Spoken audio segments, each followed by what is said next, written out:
মোহাম্মদ সাকিব বৈষম্য বিরোধী শিক্ষার্থী সংসদের প্রার্থী। জি ধন্যবাদ। আমি মোহাম্মদ সাকিব, আন্তর্জাতিক সম্পর্ক বিভাগের তৃতীয় বর্ষের শিক্ষার্থী।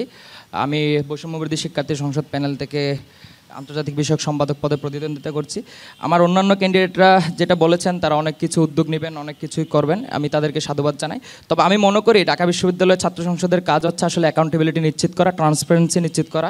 সেই জায়গা থেকে আমরা বিগত সময়গুলোতে দেখেছি যে আমার বোন ফেলানির লাশ কাঁটাতারে ঝুলে আছে, আমার ভাই আবরার ফাহাদ শুধুমাত্র ভারতে আগ্রাসন বিরোধী কথা বলার কারণে তাকে নির্মম হত্যাকাণ্ডের শিকার হতে হয়েছে, তাকে শহীদ হতে হয়েছে। একই সাথে আমরা দেখেছি আমাদের বর্তমান ইন্টারিম সরকার আমাদের সাথে, শিক্ষার্থীদের সাথে কিংবা ঢাকা বিশ্ববিদ্যালয় অন্যান্য যারা এক্সপার্ট আছেন তাদের সাথে কোনো ধরনের যোগাযোগ না করে, পাবলিক ডিপ্লোমেসি না করে তারা করিডোর দিয়ে দিতে যাচ্ছিলেন। তারা বিভিন্ন ধরনের ইন্টারন্যাশনাল চুক্তিগুলো করেন যেগুলো অনেক সময় সিক্রেট পলিসি থাকে। সেই জায়গাগুলোতে ঢাকা বিশ্ববিদ্যালয়ের শিক্ষার্থী হিসেবে, আন্তর্জাতিক বিষয়ের শিক্ষার্থী হিসেবে এবং আন্তর্জাতিক বিষয়ক সম্পাদক হিসেবে যদি আমি নির্বাচিত হই, আমি মনে করি আমার অনেক ব্রডার একটা এরিয়া থাকবে। সেই জায়গা থেকে ঢাকা বিশ্ববিদ্যালয় এবং আন্তর্জাতিক সম্পর্ক বিভাগের শিক্ষার্থী হিসেবে বাংলাদেশের প্রত্যেকটা পররাষ্ট্রনীতি যেগুলো নতজানু হয়ে তারা তৈরি করেন সেগুলো প্রত্যেকটা জব দিতে ঢাকা বিশ্ববিদ্যালয়ের শিক্ষার্থীরা চাইতে পারেন এবং বাংলাদেশের একজন সচেতন নাগরিক হয়ে আমরা সেটা নিশ্চিত করতে চাই। পাশাপাশি আমরা দেখেছি আমার অনেক ক্যান্ডিডেটরা এটাও বলেছেন যে রেজিস্টার বিল্ডিংয়ের সংস্কার।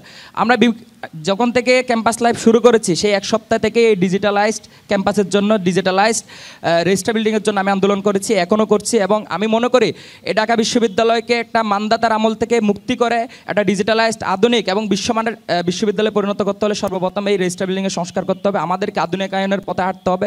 এবং আমরা যে বিষয়গুলো দেখেছি যে ঢাকা ইউনিভার্সিটি একসময় কালচারাল এক্সচেঞ্জের জন্য একটা হাবে ছিল, আমরা 90-এর দশকে কিংবা 71-এর সময় দেখেছি আমাদের ঢাকা বিশ্ববিদ্যালয় ছিল ইন্টারন্যাশনাল কালচারাল একটা হাবের মতো, কিন্তু আমরা দেখেছি সময়ের সাথে সাথে বিভিন্ন বৈদেশিক কালচারকে আমাদের উপর চাপিয়ে দেওয়ার একটা প্রচেষ্টা আমরা বিভিন্ন সময় দেখি। সেই জায়গা থেকে আমরা সেই আমাদের লিগেসিকে পুনরুদ্ধার করতে চাই। একই সাথে ঢাকা বিশ্ববিদ্যালয়ের শিক্ষার্থীরা আন্তর্জাতিক সম্পাদকের কাছে যে প্রত্যাশাটা সবচেয়ে বেশি রাখেন, আমার বন্ধু আলী বলেছে যে আন্তর্জাতিক মানের বিশ্ববিদ্যালয় করার জন্য কিংবা স্কলারশিপের জন্য তাদের অনেক বেশি যুগ থাকে। সেই জায়গা থেকে আমি মনে করি দীর্ঘদিনের যে সমস্যাটি রয়েছে, আমাদের যে ক্রেডিট ট্রান্সফারকে আরও বেশি স্মুদেন করা, আমাদের যে প্রসেসটা রয়েছে সেটা অনেক জটিল। আমাদের যে রেজিস্টার বিল্ডিং থেকে যে অফার লেটারগুলো পাঠানো হয়, ইমেল হয়, ভেরিফিকেশন হয়, তাদের যে রিকমেন্ডেশন পেপার থাকে, আমি মনে করি সেখানে যথেষ্ট স্বচ্ছতা ও জবাবদিহিতার অভাব রয়েছে। সেই জায়গা থেকে আন্তর্জাতিক সম্পাদক হিসেবে আমি যে কাজটি সর্বপ্রথম করতে চাই, ঢাকা বিশ্ববিদ্যালয়ের শিক্ষার্থীদের জন্য একটি ওয়ান স্টেপ ওয়েবসাইট এবং টেলিগ্রাম অ্যালার্ট সিস্টেম চালু করতে চাই, যার কারণে ইন্টারন্যাশনাল ইন্টার্নশিপ, কম্পিটিশন, যে কোনো কিছুর অ্যালার্ট তারা শিক্ষার্থীরা যারা সাবস্ক্রিপশন দিবেন তারা প্রত্যেকের কাছে পৌঁছে যাবে। একই সাথে ঢাকা বিশ্ববিদ্যালয়ের শিক্ষার্থীদেরকে আমরা বিগত সময়গুলোতে দেখেছি ইন্টারন্যাশনাল কম্পিটিশনে একেবারে নিজেদেরকে স্টেক হোল্ডার হিসেবে প্রমাণিত করতে, কিন্তু বিগত সময়ের সাথে সাথে আমরা দেখেছি আমরা অনেক পিছিয়ে আছি।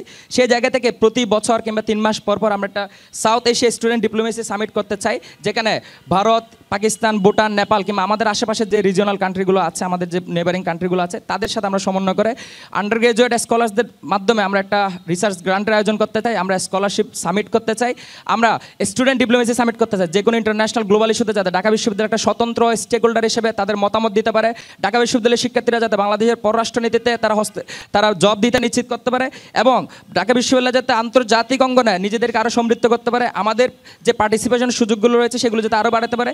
এবং আমরা দেখেছি আমাদের শিক্ষকরা যখন বিদেশে কোনো সেমিনার করতে চান, যখন তারা কোনো ধরনের ইন্টার্নশিপে যান, তাদেরকে একটা আলাদা ফান্ডিং পলিসি তাদের জন্য রয়েছে, কিন্তু আমাদের শিক্ষার্থীদের জন্য কোনো ধরনের ফান্ডিং কিংবা এমনকি কোনো ধরনের রিকমেন্ডেশন পেতে তাদের অনেক ধরনের দেরি হয়ে যায়, অনেক কিছু জটিলতা পোহাতে হয়। সেই জায়গা থেকে আমরা একটা স্বতন্ত্র ফান্ডিং সেল করতে চাই, যেটার মাধ্যমে ঢাকা বিশ্ববিদ্যালয়ের শিক্ষার্থীরা যখন বিদেশে সেমিনারে যাবেন তারা একটা এই সুযোগটি পাবেন এবং free access to journal, Dhaka বিশ্ববিদ্যালয়ের শিক্ষার্থীরা যাতে একটু গবেষণার দিকে আরও বেশি অনুপ্রাণিত হতে পারে, সেই জায়গা থেকে আমরা ফ্রি অ্যাক্সেস টু জার্নাল করতে চাই। ধন্যবাদ।